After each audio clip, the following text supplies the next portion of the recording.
얼마 전에 이메일을 통해서 가장 중요한 성공 비결이라는 제목의 글을 받아본 적이 있습니다. 옛날에 어떤 왕 한 분이 그 지혜자들, 현인들을 모아놓고 명령을 내렸습니다. 모든 백성이 꼭 알아야 될 인생의 성공 비결을 적어오라, 그렇게 분부를 했습니다. 현인들은 그때부터 열심히 연구하고 토론해서 성공 비결을 담은 책 12권을 왕에게 올렸습니다. 그랬더니 내용은 참 좋은데 너무 방대하니까 줄여오라고 했습니다. 그래서 현인들이 의논한 끝에 6권으로 줄였습니다. 그랬더니 이것도 많으니까 더 줄여라고 2권으로 줄였습니다. 그것도 길다고. 그래서 한 권의 책으로 성공 비결을 만들어서 왕에게 올렸는데 이것도 길다는 것입니다. 생업에 바쁜 백성들이 읽기에는 너무 긴 글이니까 더 줄여보라, 그렇게 분부를 했습니다. 그래서 이 지혜자들이 할 수 없이 한 권의 책 중에서 가장 중요한 부분만 줄여서 한 페이지로 요약을 했습니다. 그랬더니 이것도 길다고 더 줄일 수가 없느냐고. 그래서 현인들이 줄이고 또 줄여서 그 한 페이지 중에서 핵심이 되는 한 글귀만 적어서 왕에게 올렸습니다. 그때 왕이 그것을 보고 바로 이거다라고 무릎을 쳤다고 합니다. 그 한마디가 무엇일까요? 공짜는 없다, 이 한마디를 적었다고 합니다. 일리가 있는 말이죠. 삭막한 이 시대에 공짜가 어디 있겠습니까? 그러므로 공짜 바라지 말고 성실하게 살아야 성공한다, 아마 그런 메시지인 것 같습니다. 이 세상에 살아가는 동안에는 공짜가 없습니다. 우리가 무엇을 받으면 반드시 그 뒤에는 대가가 숨겨져 있는 것입니다. 그런데 공짜 점심을 좋아하시는 분들이 계실지 모르지만 사실은 공짜가 아닙니다. 공짜 뒤에는 반드시 반대급부에 대한 기대가 숨어있기 마련입니다. 그래서 한국에서 이런 재미있는 일화가 있습니다. 한국의 어떤 음식점 벽면에 이런 문구를 적어 놓았습니다. 오늘은 현찰, 내일은 공짜라고 하는 그런 글을 적어 놓았어요. 이걸 본 손님 한 분이 음식을 먹고 나서 현찰을 지불한 후에 내일은 공짜라고 하니까 그 다음날 다시 와서 음식점에서 밥을 먹었습니다. 근데 밥이 끝났는데 음식값을 내라는 것입니다. 아니, 분명 내일은 공짜라고 했는데 왜 값을 받느냐 따졌더니 주인이 말을 하죠. 그러나 손님이 드신 것은 오늘입니다. 공짜를 드시고 싶으면 내일 또다시 오십시오. 이런 엉큼한 상술이 어디 있겠습니까? 가는 날은 항상 오늘이죠. 그러므로 현찰을 내야 하는 것입니다. 이와 같이 공짜를 용납하지 않는 것, 이것이 세상의 논리이고 세상의 길이기도 합니다. 세상 사람들은 내가 노력한 만큼 대가를 얻고 내가 지불한 만큼 혜택을 보는 것을 당연한 삶의 이치로 알고 있는 것입니다. 그러나 하나님의 세계도 이와 같을까요? 그렇지 않다고 생각합니다. 하나님의 세계에는 거둬주시는 공짜가 너무나 많습니다. 생명도 거둬주시고 공기도 거둬주셨어요. 햇빛과 바람, 구름과 비, 하늘과 바다도 거둬주신 것입니다. 이와 같이 값없이 거둬주신 것을 성경은 뭐라고 부를까요? 이것을 은혜라고 부르는 것입니다. 은혜라는 이 말은 카리스라고 하는 헬라 말이죠. 값없이 주는 선물이라고 하는 뜻입니다. 특별히 예수 그리스도를 통해 받게 될 구원의 선물은 무엇과도 바꿀 수 없는 값진 하나님의 축복이 아닐 수가 없습니다. 그럼에도 불구하고 이 은혜를 잘 인식하지 못하고 살아가는 경우가 많습니다. 자신의 노력이나 자신의 힘만으로 인생을 산다고 착각하는 사람들이 많이 있죠. 실상은 하나님 없이는 하루도 살 수 없는 것이 인생의 현주소인데 이것을 알지 못한 채 자기 힘으로 살고 있다고 큰 소리를 칩니다. 그러나 여러분과 제가 하나님의 은혜 없이는 살 수 없다는 사실을 깨닫고 은혜를 구하고 은혜를 소중히 여겨야지 바른 삶을 살아갈 수가 있는 것입니다. 오늘 이 시대의 많은 그리스도들 가운데에 분명히 은혜를 통해 구원받았음에도 불구하고 하나님의 은혜를 가볍게 여기고 은혜를 쏟아버리는 경우를 볼 수가 있습니다. 이것은 불행한 케이스가 아닐 수 없습니다. 구약 성경 보게 되면 이스라엘 민족은 하나님의 큰 은총을 받은 민족으로 소개가 되고 있습니다. 신명기 33장 29절에 보시면은 이스라엘아 너는 행복자로다, 여호와의 구원을 너같이 얻은 백성이 누구냐, 그렇게 반문했어요. 이스라엘 민족만큼 하나님의 페이버를 받은 민족이 어디 있겠어요? 출애굽의 축복을 누렸습니다. 만나와 반석에서 나오는 생수를 마셨어요. 계명의 말씀을 주시고 하나님의 임재와 보호하심으로 철저하게 그들을 보호하시고 이끌어 주셨어요. 이스라엘 민족만큼 많은 은총과 복을 받은 자가 어디 있겠습니까? 그랬는데 이 민족은 하나님의 은혜를 다 쏟아버렸어요. 우상을 선택함으로 하나님을 저버린 것입니다. 그 결과 가장 비참하고 몰락된 그런 민족으로 전락하지 않았습니까? 그러므로 우리가 은혜를 받는 것도 참 중요하지만 받은 은혜를 쏟지 아니하고 간직하는 것은 더 중요한 것입니다. 은혜를 은혜로 여기고 간직할 때에 이것이 여러분과 저에게 실제적인 축복이 되는 것입니다. 여러분, 하나님으로부터 어떤 은혜를 받으셨는지요? 그것을 잘 간직하며 소중히 여기며 살아가고 계시는지요? 우리가 이 땅을 살아가는 동안에 하나님의 은혜를 쏟지 아니하고 은혜 속에서 참된 축복을 누리려면 무엇이 필요할까요? 오늘 같이 봉독한 본문을 통해서 이것을 함께 정리해 보려고 합니다. 오늘 같이 읽은 본문에 보시면 화목의 복음을 통해 주어진 하나님의 은혜에 대한 말씀이 오늘 본문의 내용입니다. 1절 말씀 잠시 보시면 우리가 하나님과 함께 일하는 자로서 너희를 권하노니 하나님의 은혜를 헛되이 받지 말라 그랬어요. 사도 바울은 하나님의 동력자로서 고린도 성도들에게 간절히 부탁할 강청이 하나 있다. 그 간청이 뭐냐? 하나님의 은혜를 헛되이 받지 말라는 것입니다. 여기 헛되이라는 이 말은 에이스 캐논이라는 단어, 이 캐논, 캐노스 혹은 크노시스 이 단어는 텅 비었다, emptiness 그런 의미를 갖고 있습니다. 빌보스 2장 7절 말씀에 크나틱 디알러지라고 예수님이 성육신하실 때 모든 걸 비웠다는 말씀이 나오잖아요. 그때 사용된 똑같은 단어입니다.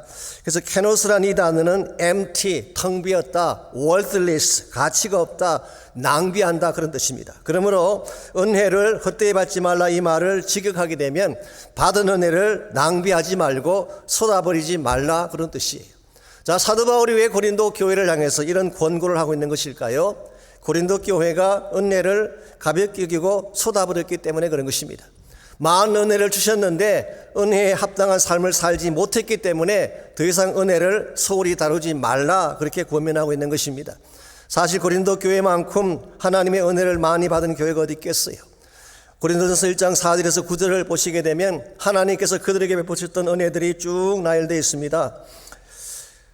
그리스도 예수 안에서 너희에게 주신 하나님의 은혜로 말미암아 내가 너희를 위하여 항상 하나님께 감사하노니, 여기에 하나님이 너에게 주신 은혜가 있다고 표현하고 있죠. 그 내용이 5절에 나옵니다. 이는 너희가 그 안에서 모든 일 곧 모든 언변과 모든 지식에 풍족하다. 이게 언변이라고 하는 것은 말씀의 파워를 말합니다. 지식이라고 번역한 것은 인사이트, 말씀에 대한 통찰력을 말하는 것입니다. 하나님은 고린도 교회에 말씀의 풍성한 축복을 주셨어요. 하나님의 말씀을 잘 선포할 수 있는 힘도 주시고 깨달을 수 있는 인사이트도 허락해 주셨어요. 어느 교회보다도 말씀에 풍족함을 주셨습니다. 두 번째로 6절 말씀 보면 그리스도의 증거가 너희 중에 견고하게 되었다고 했어요. 그리스도의 증거라고 하는 것은 예수 그리스도에 대한 믿음의 확증을 말하는 것입니다. 예수를 믿을 수밖에 없게 만드는 증거들, 이 많은 증거들을 하나님이 고린도 성도들에게는 보여주셨어요. 그래서 믿음을 견고하게 만들었다고 말씀합니다. 7절 말씀 보시면은 모든 은사에 부족함이 없다. 고린도 교회는 은사가 넘치는 교회였습니다. 은사가 모자랐던 교회가 아니라 은사가 너무 넘쳐서 사실은 이슈가 되었던 교회이기도 하죠. 9절 말씀 보시게 되면 주님과의 교제마저도 풍성했다 그렇게 설명하고 있습니다.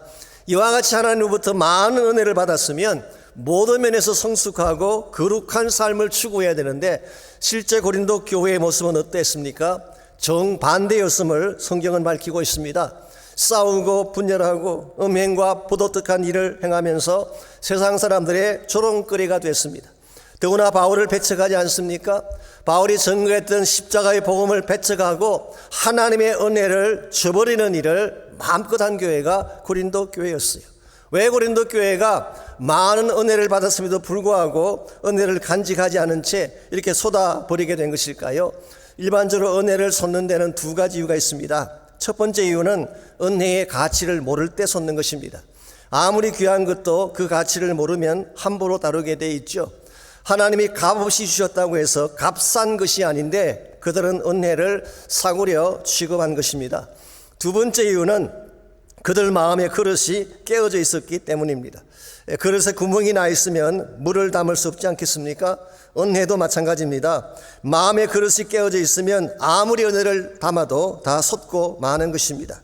이것이 매입이 고린도 교회가 성장하지 못하고 건강하지 못하고 다투었던 이유인지도 모르겠습니다. 우리의 삶도 마찬가지입니다. 하나님이 많은 큰 축복 은혜를 베풀어 주셔도 우리 마음에 금이 가 있으면, 마음에 구멍이 생기면 은혜를 담을 수가 없는 것입니다. 제가 BSBC 라이프 강의할 때마다 항상 소개해드리는 예화가 하나 있죠. 사실은 이 예화는 빌리 행스라고 하는 제자 훈련 사역자가 소개했던 예화입니다. 여러분에게는 익숙하지 않지만 빌리 행스라는 분, 우리 한국 교회에 많은 영향을 끼쳤어요. 한국의 목사님 한 분이 그분에게서 영향받고 한국에 돌아가셔서 제자 훈련 사역을 시작하기도 하셨죠. 그래서 Becoming a Disciple Maker라고 하는 사역을 하신 귀한 분이신데요.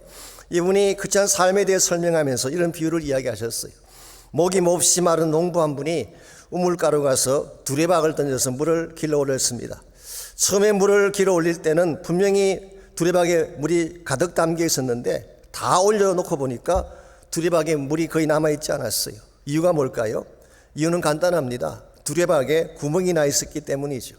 아무리 물을 잔뜩 담아도 구멍이 나 있으면 올라오는 동안에 다 쏟아질 수밖에 없는 것입니다. 우리 영적 생활도 이와 같다고 지적을 했습니다. 하나님이 아무리 많은 은혜를 베풀어 주셔도 우리 마음에 구멍이 나 있으면 간직할 수가 없는 것입니다. 그래서 교회 생활을 제법 오래 하고 말씀도 많이 들었음에도 불구하고 믿음이 자라지 못한 채 그저 그런 삶을 영위하고 있는 분들을 많이 볼 수가 있죠. 본인은 인식하지 못할지 모르지만 어딘가에 구멍이 뚫어져 있는 것입니다. 그러므로 여러분과 제가 정말 하나님의 은혜 안에서 진정한 성장과 축복의 삶을 이루기를 원한다면 우리 마음속에 깨어진 부분이 없는지를 점검해야 돼요. 우리 마음에 구멍이 나 있든지 하나님의 은혜를 가로막는 요소가 있다면 이것을 먼저 처리하고 나야지 하나님의 은혜를 제대로 받고 누릴 수가 있는 것입니다. 하나님은 여러분과 저의 삶 속에 많은 축복 은혜를 준비해 주셨습니다마는 이것을 솟지 않으려면 내 마음속에 있어서는 안 될 몇 가지 요소들을 제거해야 돼요. 오늘 본문의 말씀 전체를 보게 되면 하나님의 은혜를 솟게 만드는 세 가지 마음의 케이스가 소개되어 있습니다. 제가 먼저 간단하게 정리해드리면 첫 번째가 교만한 마음, arrogant mind. 이 교만한 마음은 은혜를 솟게 합니다. 두 번째가 왜곡된 마음, distorted mind. 깨어진 마음이고 삐뚤어진 마음이죠. 세 번째가 주저하는 마음, wavering mind 혹은 indecisive mind라고 할 수가 있습니다. 이와 같은 요소들이 우리 마음속에 있게 되면 아무리 하나님의 은혜를 부어주셔도 은혜를 간직할 수가 없는 것입니다. 그러므로 이런 마음의 요소들을 다 처리하고 하나님이 은혜를 부어주실 때에 은혜를 받을 수 있는 마음으로 만들어야지 여러분의 삶이 더 부유해지고 풍성해지는 것입니다. 그렇다면 우리가 하나님의 은혜를 솟지 않고 은혜를 잘 간직하려면 어떠한 마음이 필요할까요? 첫 번째로 겸손한 마음이 필요합니다. 말씀드린 것처럼 은혜를 쏟아버리는 첫 번째 요소가 교만이에요. 고린도 교회가 은혜를 그렇게 많이 받았음에도 불구하고 은혜를 쏟은 근본 이유는 그들의 마음이 높아졌기 때문에 그런 것입니다. 고린도전서 4장 7절과 8절을 잠깐 보시기 바랍니다. 그 말씀 보게 되면 고린도 교회 성도들이 가지고 있던 영적 상태가 잘 나타나 있어요. 7절 말씀, 누가 너를 남달리 구별하였느냐? 내게 있는 것 중에 받지 아니한 것이 무엇이냐? 내가 받았은즉 어찌하여 받지 아니한 것 같이 자랑하느냐? 쉽게 표현하면 너희들이 가진 모든 것이 하나님이 주신 것인데 하나님을 자랑하는 것이 아니라 너희들이 다 이룬 것처럼 자랑하느냐? 그렇게 반문하고 있어요. 8절 말씀, 너희가 이미 배부르며 이미 풍성하며 우리 없이도 왕노릇하게 되었도다. 이미 배부른 사람이 갈증을 느끼겠습니까? 어떤 배고픔을 느끼겠습니까? 이미 부유하다고 느끼는 사람이 무엇을 아쉬워하겠어요? 이미 왕이 되었다고 생각하는 사람이 무엇을 요청할 수가 있겠습니까? 이와 같이 이미 배부른 너희들, 이미 부유한 너희들, 이미 스스로 왕이 되었다고 자취하는 너희들의 마음이 높아졌기 때문에 하나님이 어떤 은혜를 주셔도 받을 수가 없다. 그런 지적을 하고 있는 것입니다. 오늘 우리의 마음이 높아져 있다면 낮추어야 돼요. 하나님의 은혜는 낮은 것으로 흐르게 되어 있습니다. 그래서 우리의 마음이 겸손할 때에 하나님께서 복을 주시고 은총을 다하여 주시는 것입니다. 그래서 야고보서 4장 6절은 이렇게 기록합니다. 하나님이 교만한 자를 물리치시고 겸손한 자에게 은혜를 주신다고 했어요. 교만한 자는 하나님께서 리젝트 하시지만 겸손한 자에게는 은총을 베풀어 주신다. 그러므로 우리가 정말 하나님의 은혜 받기를 원한다면 마음을 비우고 겸손히 엎드려야 되는 것입니다. 하나님만이 모든 것을 하실 수 있습니다. 나는 아무것도 할 수 없는 존재입니다. 이 사실을 고백하고 겸손하게 엎드리게 되면 하나님께서 특별한 은혜를 안겨주시는 것입니다. 제가 구독하고 있는 이메일 중에요, 류태영 박사가 보내주시는 메일이 있습니다. 아실지 모르지만 류태영 박사는 굉장히 귀한 분입니다.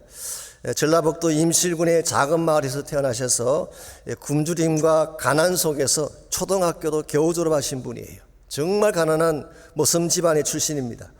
그럼에도 이분은 초등학교 때부터 어머니를 따라 새벽 기도에 나가서 기도를 배웠어요. 엎드려 기도하면 하나님이 도우신다, 이 사실을 배우게 된 것입니다. 그래서 기도의 능력으로 늦은 나이긴 하지만 18세에 중학교를 졸업을 하고 서울로 올라가서 구두 닦기, 신문 팔이 등 갖은 고생을 하면서 야간 고등학교를 졸업합니다. 그리고 건국대학교에 입학을 하게 됐어요.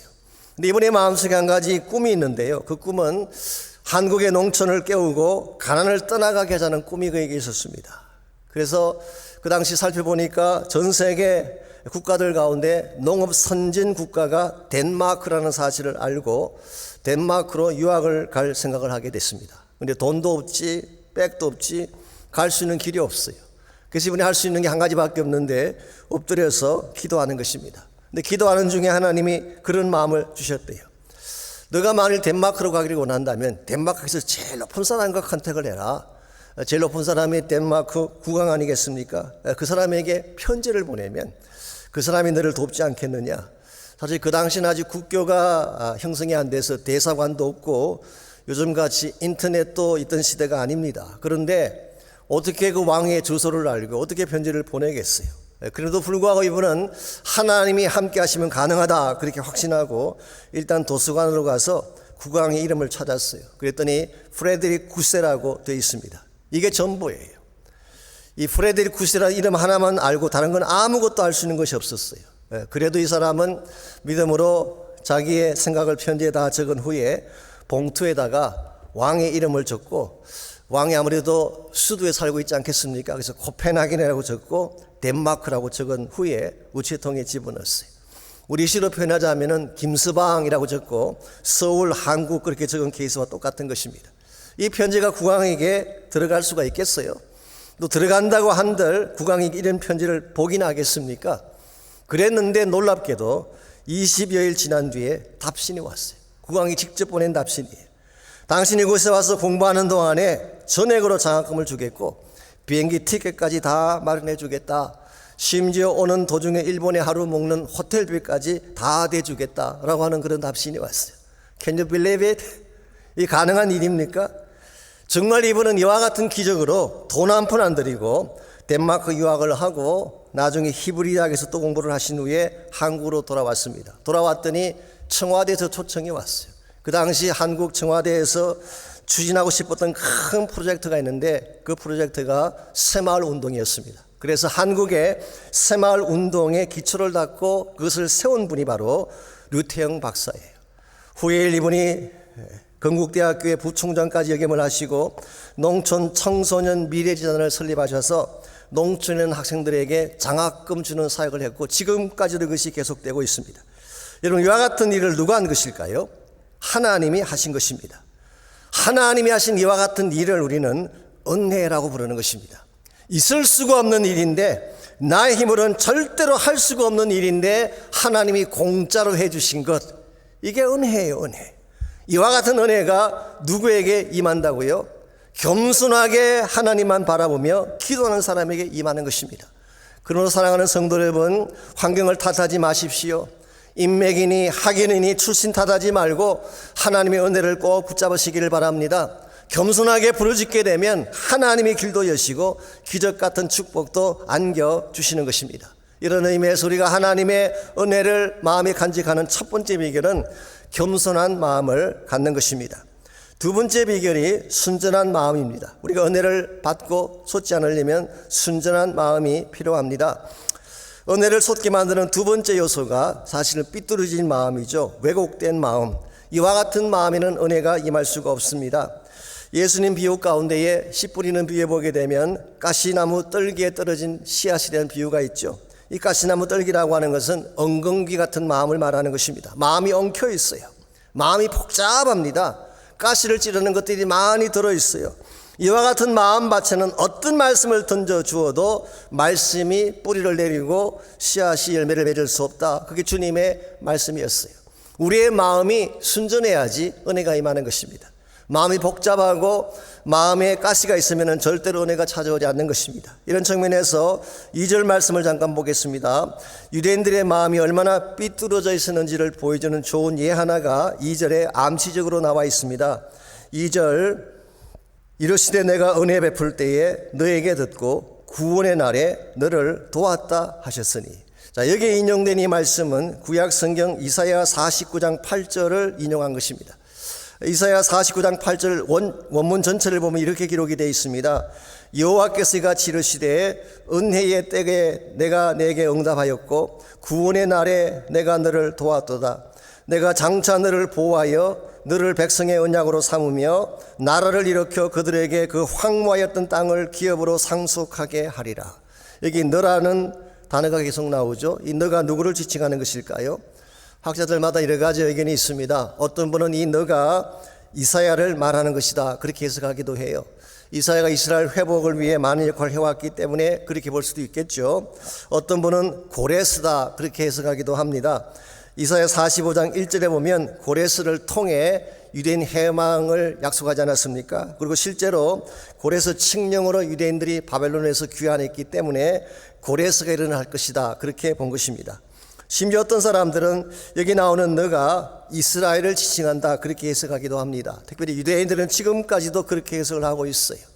그러나 이 세 가지는 다 해당될 수가 없습니다. 이사야 49장에 나오는 너라고 하는 이분은 장차 오실 메시아 예수 그리스도를 말하는 것입니다.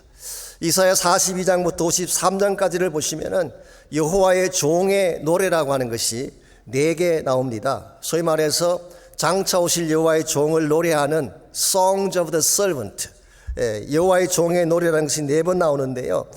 그 중에 여러분이 가장 잘 아시는 노래가 이사야 53장이죠. 그가 찔림은 우리의 허물을 인하며 그가 상함은 우리의 죄악을 인합니다. 이게 바로 종의 노래 가운데 4번째 노래예요.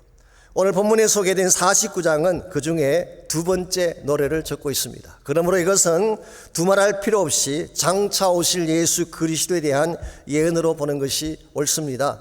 실제로 주님께서 이 땅에 오셔서 공생애를 사실 때 하나님은 이사야 49장 8절에 예언된 그대로 주님께서 기도하시면 응답해 주셨고 주님이 필요로 할 때에 도움을 주셨어요. 그래서 예수님께서는 3년 공생애를 사시며 귀신을 쫓아내고 안진뱅이를 일으키시고 벙어리의 입을 열고 소경의 눈을 뜨게 하고 심지어 죽은 자까지 살려내시는 엄청난 일을 행하신 것입니다. 여호와께서 들으시고 여호와께서 도와주셔서 일어난 역사들이에요. 이와 같은 역사들은 누구도 부인할 수 없는 자명한 메시아 표적들입니다. 근데 예수님이 이와 같은 표적을 행했을 때에 유대인들이 어떤 반응을 보였나요? 예수님께서 소경의 눈을 뜨게 하고 안진뱅이를 일으키는 것을 보면서 와, 드디어 하나님의 약속이 성취가 되었구나. 수백 년 수천 년 기다려온 예언의 성취가 우리 앞에 왔구나. 그래서 두 손 들고 하나님을 찬양했나요? 아닙니다. 정반대의 반응을 보였어요. 마태복음 12장 24절이나 마가복음 3장 22절을 보시게 되면 예수님이 이와 같은 기적을 행했을 때에 유대인들은 바알세불의 힘을 입어서 귀신을 쫓아냈다, 그렇게 했어요. 심지어 미쳤다, 그렇게 말하는 사람까지 있었어요. 하나님께서 행하신 자명한 일을 하나님이 아니면 하실 수 없는 메시아 표적을 왜 귀신의 탓으로 돌리고 바알세불의 행한 일로 돌렸을까요? 그것은 유대인들의 마음이 삐뚤어졌기 때문에 그런 것입니다. 여러분, 마음이 삐뚤어지게 되면 아무리 귀한 것을 보여주어도 그걸 수용할 수가 없어요. 마음이 상하고 깨어져 있으면은 인간관계도 힘들게 되고 하나님과의 관계도 힘들게 되는 것입니다. 이와 같은 사람에게는 어떤 은혜를 주셔도 은혜로 받지 못합니다. 무엇을 주어도 행복할 수가 없어요. 어떤 약속을 해도 믿지 못합니다. 엉겅귀처럼 마음이 꼬여있기 때문에. 그러므로 우리의 마음에 이와 같은 엉겅귀가 가득 차 있으면 우리는 하나님의 은혜를 받을 수도 없고 볼 수도 없는 것입니다. 그래서 내 마음속에는 가시와 엉겅귀를 다 제거해버리고 순전한 마음으로 돌아갈 때 어린아이 같은 마음으로 돌아갈 때에 하나님이 그런 심령 가운데에 은혜를 베풀어 주시는 것입니다. 사실 교회에서도 가만히 보면요, 어떤 분이 은혜를 가장 많이 받는지 아십니까? 어린애 같은 마음으로 은혜를 사모하는 사람들이 은혜를 받아요.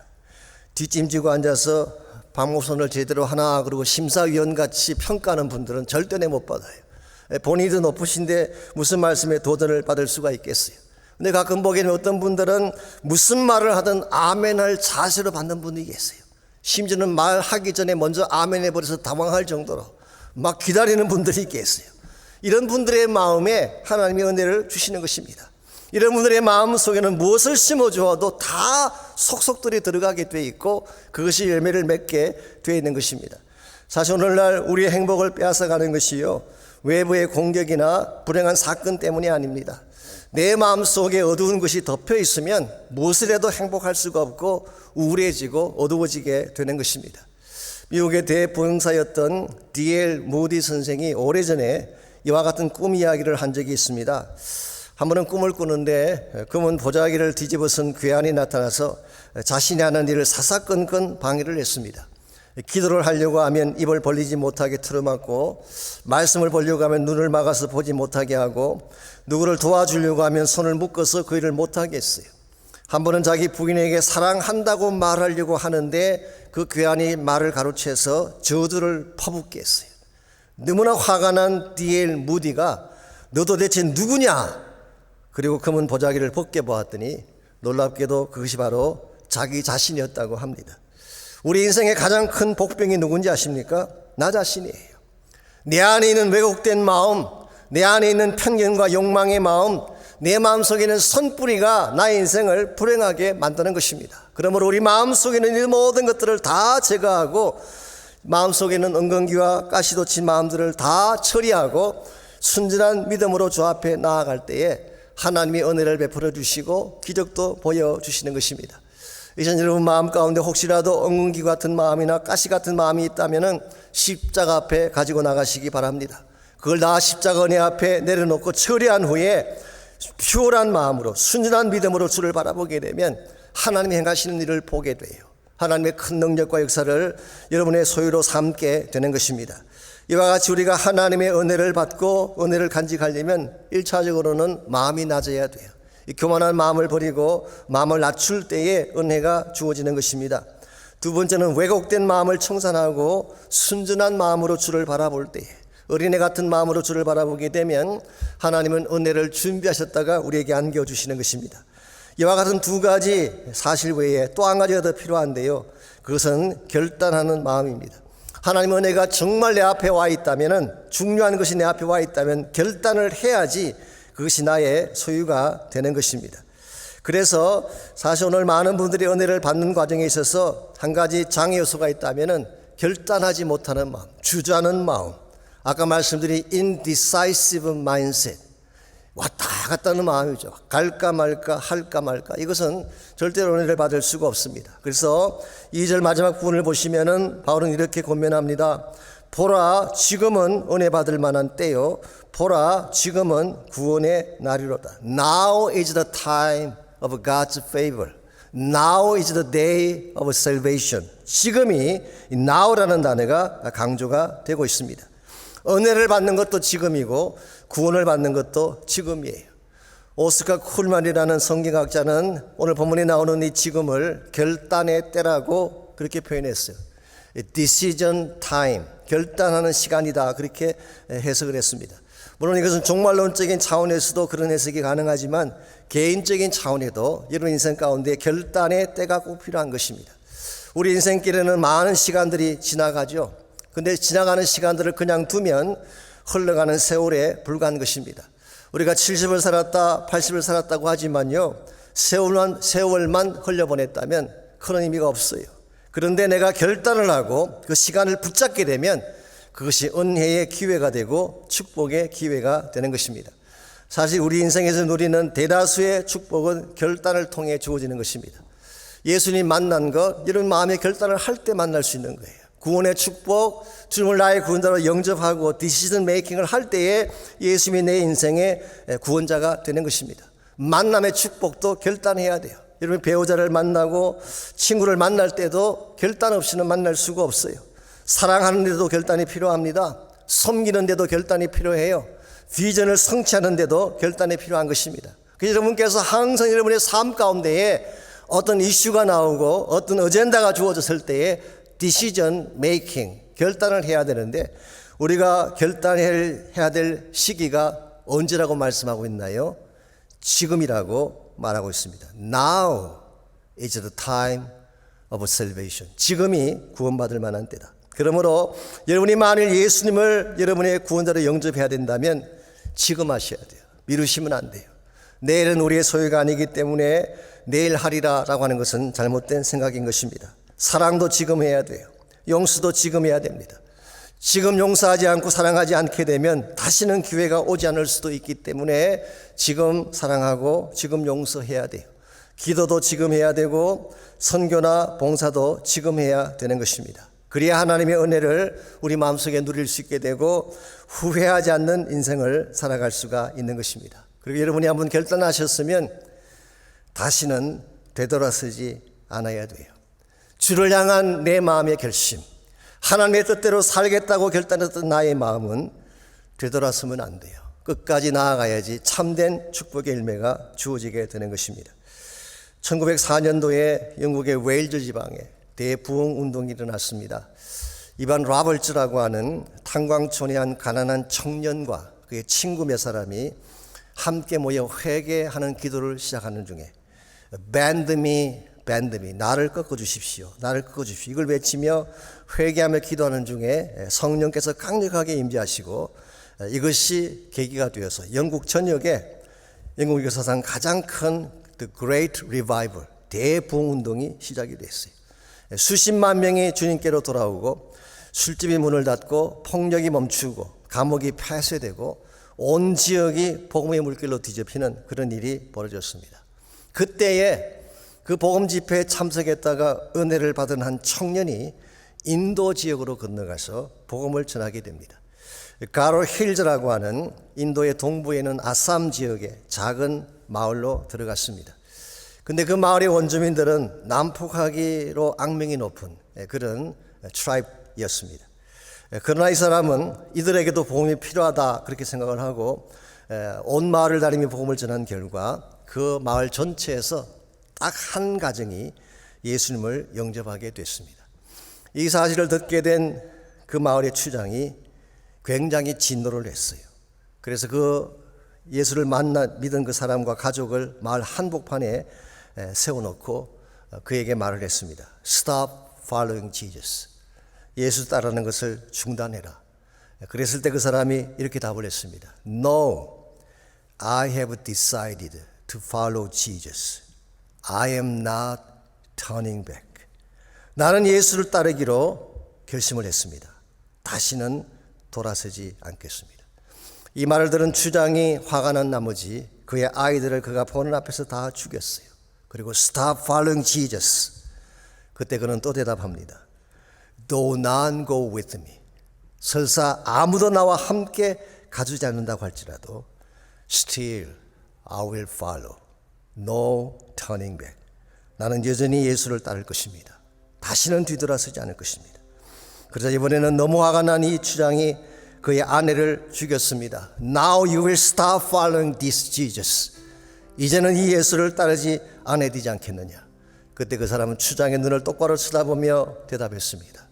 The cross before me, the world behind me, no turning back. 세상 덩지고 십자가를 바라보기를 원합니다. No turning back. 되돌아서지 않을 것입니다. 추장은 자기 귀를 의심했지만 이와 같이 대답하는 그를 살려둘 수가 없습니다. 격분한 추장이 마침내 그를 죽이고 말죠. 그러나 예수님께서 말씀하신 것처럼 하늘의 밀이 땅에 떨어져 죽지 아니하면 하늘 그대로 있지만 죽은 많은 열매를 맺지 않습니까? 바로 그날 그 마지막 순간까지 뒤돌아서지 않고 주님을 따르겠다고 선포했던 그 사람을 지켜본 모든 마을 사람들이 충격을 받고 마음의 문을 열고 예수님께로 돌아오기 시작했어요. 결국 나중에 추장마저도 주님께로 돌아온 후에 온 마을이 예수 믿는 마을로 변한 것입니다. 그리고 그 사람이 죽어가면서 남겼던 마지막 말이 노래가 되어서 온 마을에 울려 퍼지기 시작했습니다. I have decided to follow Jesus. No turning back. No turning back. 오늘 전 세계 어느 곳이든 복음의 역사가 일어나는 곳에 이 노래가 불려지고 있습니다. 사랑하는 형제자매 여러분, 우리 인생에서 가장 중요한 결단은 예수 그리스도를 향한 결단입니다. 이것만큼 중요한 어젠다가 없습니다. 그러므로 혹시 여러분이 아직 주님 만나지 못한 분이 있다면 지금 결단하셔야 돼요. 지금 마음의 문을 열고 예수님을 나의 구원자로 영접하는 기도를 꼭 드리시기를 바랍니다. 또 여러분 가운데 주님을 나의 구원자로 억셉트하고 따르기로 결심했다면 No turning back. 절대 뒤돌아서지 마십시오. 한 번 바친 인생 끝까지 바쳐야지 주 앞에 쓰임받을 수가 있고 하나님 영광 위에 살아갈 수가 있는 것입니다. 솔직히 지금까지 우리가 살아가면서 얼마나 많은 은혜를 받았나요? 하나님이 우리를 얼마나 사랑하셨고 얼마나 많은 것들을 부어주셨어요. 그들은 많은 것을 받고도 지금도 우리는 계산하고 따지는 가운데에 주 앞에 나의 생애를 전적으로 드리지 않고 있습니다.